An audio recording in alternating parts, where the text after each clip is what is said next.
Hey guys, welcome back to my channel. Hope you all are doing very well. First of all, thank you so much for the amazing response for my last video. It did fetch a lot of subscribers, and guess what? That is what that really motivates me. So keep supporting me, and if you are here without subscribing to my channel, do it right now because that means everything to me. And of course, it motivates me to make more videos like this.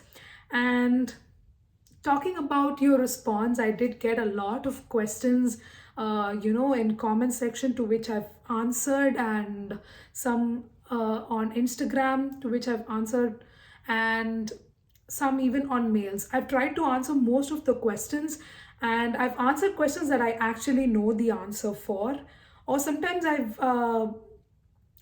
they are actually already there on my channel, so you guys can always check out my videos, so you might actually get answers for most of your questions. There are some questions to which I really don't have an answer for. Like, let's say most of you guys have asked me questions about course. I mean, if whether the course that you're going to take is good or bad. I really don't have an answer for that, because the only person who can actually answer that question is you, because you are the one who's going to study that course. I'm just a student just like you, and I just know about my course, and I just know that this course is right for me at this point. I don't know whether it would suit you or whether that is what you really want. You need to keep everything in mind before finalizing on the course. So this particular thing, you are responsible. Do your research and then finalize on the course. I really don't have an answer for that. That's one thing. And today I thought about talking about an important topic. It's again a question, like, it is again a question that you guys asked in my comment section, and it's nothing but landing expenses in Canada. So I'm just going to talk about that. Stick around until the end of the video, because I'm going to give you a pro tip on how to get your SIN number and how you're going to get your bank account activated quickly. So stick around until then, and I'm going to give you a pro tip for that. So the first thing, I've just written it down here so that I don't miss out on anything. So the first thing, as soon as you land at the airport, the first thing that you want to do is go home. It's very simple, right? So you just have to go home. The thing is, you have like, it depends upon where you're going, because some of my friends had a lot of relatives who actually can give you, free rides to wherever you want to go.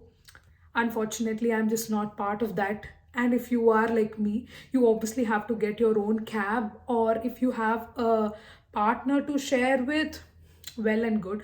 But most of the time, you'll have a lot of luggage and everything, so obviously, you'll have to get a bigger car. Of course, you have Uber and Lyft and everything, but it is better to try to find a cab even before you come here, because if you have any internet issues because you've just landed, and if you have any internet issues, it could be a problem. So it is always better to see if you can actually find a ride when you're in India. You can definitely ask your friends who are already here. They might give you some contact that you might know. So that is a good way. And of course, if that's not working, you can always get Uber. Even at the airport, they will help you out with that. So you won't have any trouble with that. So the thing is, when you get an Uber, it could cost a little more, but then when you are finding your own ride, it is a little cheaper. So it will cost you around $150 to $200 depending upon your luggage.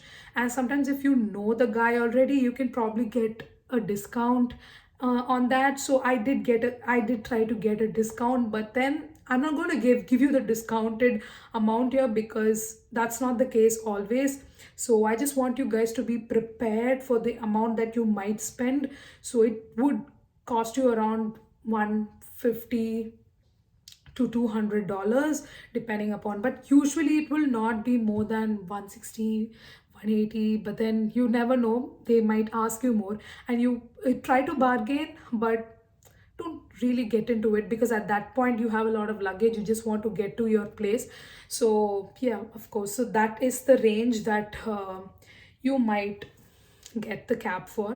I'm not going to tell you guys about any other expenses, like on the way you've stopped for a Tim Hortons because you saw all of your friends posting coffee and coffee pictures, and if you stop for that, that is not going to be part of this video. I'm just going to tell you the basic definite expenses that you will face. So the second thing here is the rent. I mean, sometimes some people might have paid your security deposit and the rent even before coming to Canada. You might have paid it when you were in India itself, but then what I did is I came here and paid it because I didn't have anyone to check out the apartment. So that is the reason why, I mean, not the apartment, the place. So that is the reason why I came here, and I paid the owner. But of course, not all owners are going to agree to it. So of course, like I said, if you have a friend who can check out the place, you can do that and pay the amount from India. But I came here and paid it. So if you are paying, if you're coming as a group, obviously, like I said, it's going to cost you a lot lesser. It will be somewhere around 350 to 400. Your rent will be like that. If you're sharing the room with someone, probably that will be the cost. And you just have to double it because they ask you the first and the last month's rent. So that's how it works. So you will probably be paying that. But let's say if you are coming here as a single student, and single as in a separate student, so in that case, you might be paying somewhere around 450 to 500 per month. So in that case, again, it will go again, like me, I paid 450. So 450 plus 450 first and the last month security deposit, that is 900. My owner was actually kind enough to not get the last month's rent, but that's not the case for all of you guys. So yeah, so if most of the time, most of the owners, they get the first and the last month rent. So basically it's $1,000 for the first and the last month. So that is your rent. So $1,000 is just the round off amount. It can be somewhere, it can range somewhere between 800 to 1,000. So that is the range for rent. So next thing is travel, of course. Travel is definitely quite important because once you land, you, even before setting up things, you really have to get food, because you might have brought a lot of grocery items, but then you will definitely need, basic vegetables and stuff like that. So you need to get that so you can like cook even for something simple. So in that case, of course, you will have to go out. And if it's somewhere nearby, well and good. If it's like five minutes, no problem. But let's say it's taking 20 to 30 minutes to get to a grocery shop, then maybe you could consider traveling. For that, of course, you will have to go and get a travel card, because that is very simple. Or you can always give, like, it will cost you in anywhere in I'm guessing anywhere in Ontario, wherever you go. The thing is, even in Toronto and in Sarnia, when you get on a bus, basically they ask you around $3.25 for like one ride. So you can just drop in the dollars and get the ticket. That is one way. And the other way is you can actually get a travel card, which you can top up for, and that will be somewhere around 179, 180 to 200. That will be the range. And there's something called student pass, which you can actually put on your card, which you can actually use it for like 4 months entirely wherever you want to go. So I would strongly suggest you take that. So that will cost you $179. So that will be valid for like 4 months wherever you want, whether you want to go to college or whether you want to go for your part-time job, or whether you want to go for some groceries, or whether even if you want to roam around, so that pass will be valid for 4 months. So that's what I did. I took the September to December pass, and I used that. So that's how it works. So that's one. So that will be somewhere around 180. Yeah, my pass was like 179 for 4 months. Now that your travel is sorted, yeah, one thing I forgot to mention is that even for travel, I know initially you'll have to get a card. There are different places that you can actually get a card. You can get the card from City Hall, if I'm not wrong, but I'm not really sure whether you can actually get there. But I've heard of it. But what I'm really sure of is you can get it at Shoppers Drug Mart.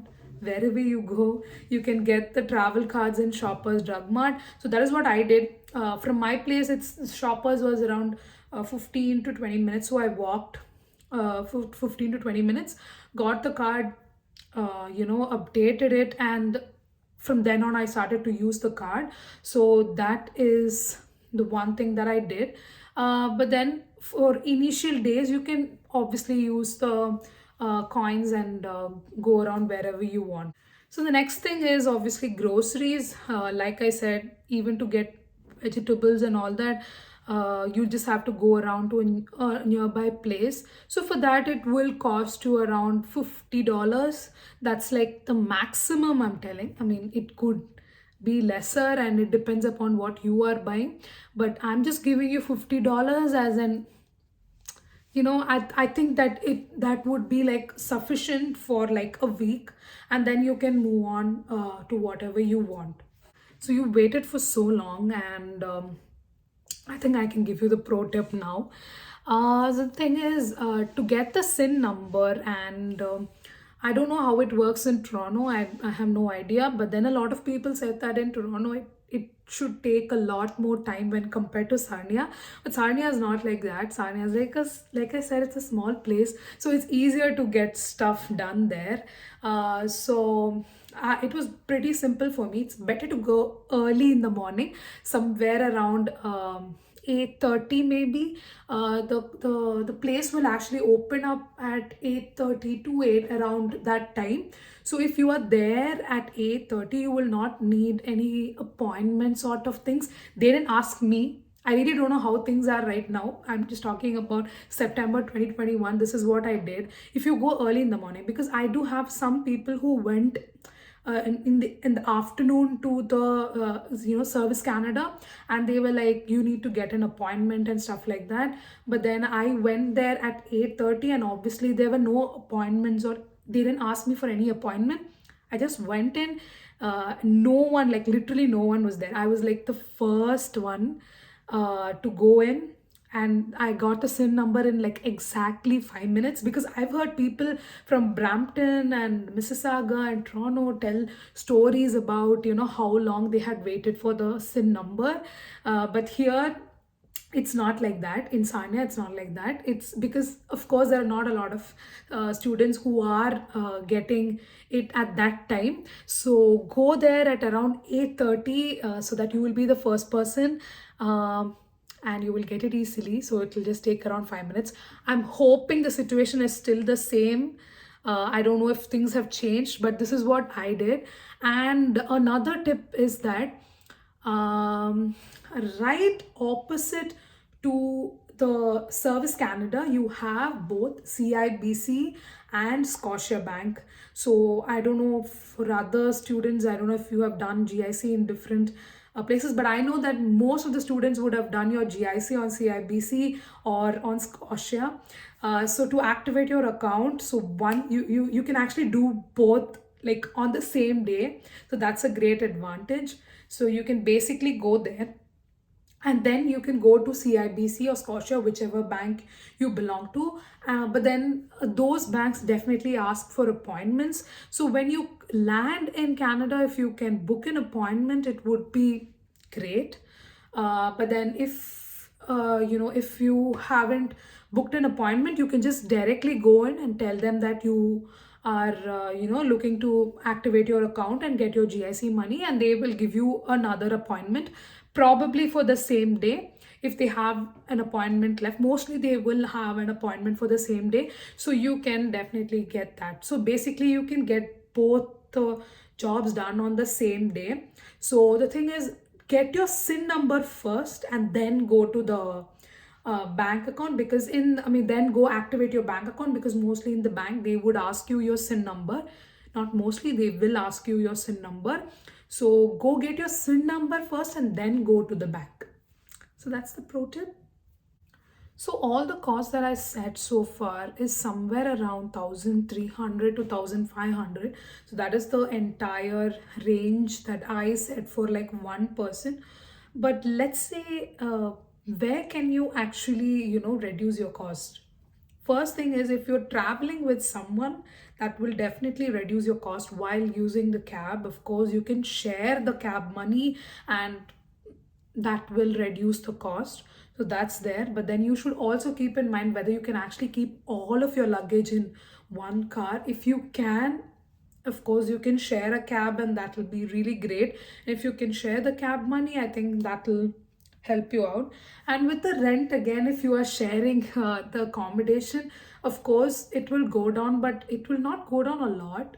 You should at least pay around $800 for the place. So that's there. And next, of course, your if you are going for groceries, again that is some $50. And then you have the travel. Of course, that is something that you cannot really reduce. So this is there are places that you can cut down costs if you're sharing something with someone. So this is how it works. So now this is all for someone like me who stays in a furnished place. So I stayed in a furnished place there. So that is the reason why I did not have much of spending to do. But then you need to keep in mind that if you are going to a place which is not furnished, you need to keep in mind that you are going to get a mattress which will cost you somewhere around 100 to $150. Like, that will be the range.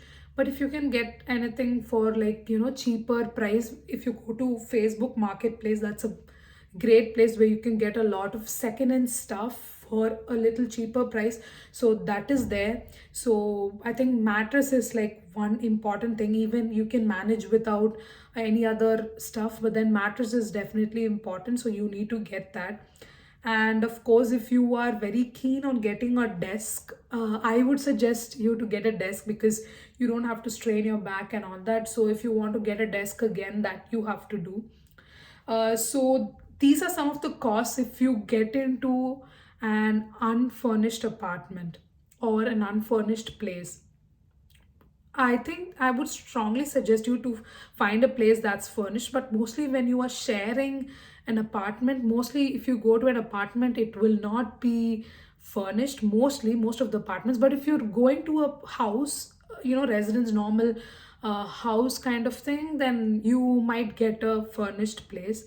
So these are some of the things that you have to keep in mind. This will go more or less depending upon what kind of house you're going into. Of course, when you go to Dollarama, and Dollarama is a great place to get stuff like to store your masalas and kind of thing. You can get everything somewhere between somewhere between $1.5, $1.25 to even $4. So depending upon that, you can really get very good stuff from Dollarama. Sarnia also has Dollar Tree, so that is also fine. Even Dollar Tree is like pretty good. So both of the stores are really good. So you can actually get stuff from there. And apart from that, if you are landing in Canada during the winter time, obviously you might want to get a winter jacket. That will again cost you somewhere around 120 to $150. So try to get something that's like in the uh, offer, because most of the time if you're coming during winter, they'll definitely have offers. Different places like Marks and all that, you see, they'll definitely have offers, so try to get something from there. And then apart from that, you should obviously get shoes. That again will some cost you somewhere around 80 to $100 again to get a good pair of shoes. If you had noticed my winter video, you can actually go back and see. I would have gotten a very cheap shoe. It was somewhere around $20, and I thought that was like super cool and it would really work for me in the winter and all that. But then when I started to use it, it started to leak, and even water had gone in and all that. So it makes no sense to get something cheap and walk around in the cold. It's always better to get good pair of coat and good pair of shoes. Don't mess around with that. Don't save your money there. Take it from me, definitely you need good pair of shoes, good pair of, because if you think that you're going to save buying a cheap pair of shoes, believe me, you will definitely buy another shoe and it's going to cost you more. So remember that and get like really good. Don't look at money when it comes to a good winter jacket or a good pair of shoes. You will obviously get something around this range, and like look out for offers. Mostly you will have offers during that time when you're coming in winter and all that. And mostly they might have these New Year and Christmas offers going on even in January, so you can do that. So while coming to Canada, obviously you can get a good pair of coat. Not a very good pair, just something that can bear the cold for few days until you get the jacket. So you can bring something like that to do it. So that is there. So now adding up all this, it can even go to 1,700 and all that. But then I have not added this as part of the landing expenses, mainly because once you get your GIC money, you can obviously start doing that. So that is there. So for people who do not have GIC, who have not come here through GIC, obviously these are some of the expenses that you might incur while coming here. The next one is obviously your phones. Um, Basically, I don't think that you can count that as your landing expenses because it is a kind of your regular expense. Because as soon as you come here, even when you go and get your number, nobody's going to ask you to pay for it immediately because it will come along with your first bill, which will be like after a month. So basically, when you're getting a SIM and everything, even when you're getting a SIM, it will be for free. You will not be paying anything upfront unless you're getting a phone or something. Now that is totally a personal thing. So Walmart of course has like a couple of Indian grocery items that you can actually get. So that is there. So all these are like tips that I really want to give you guys. But these are the things that that actually come to my mind right now. But I really don't know if I have left out any of the expenses. But if something comes up, I will probably leave it down in the description box below, or maybe even comment it down. So if you guys are in Canada and if you think that I have missed out anything, do comment it in this video so that it can actually help someone who's coming here. Yeah, that's it. Thank you so much for watching the video, guys. Thank you so much. And keep supporting. Do subscribe to my channel. I will see you guys in another video. Until then, this is Reshma signing off. Bye bye.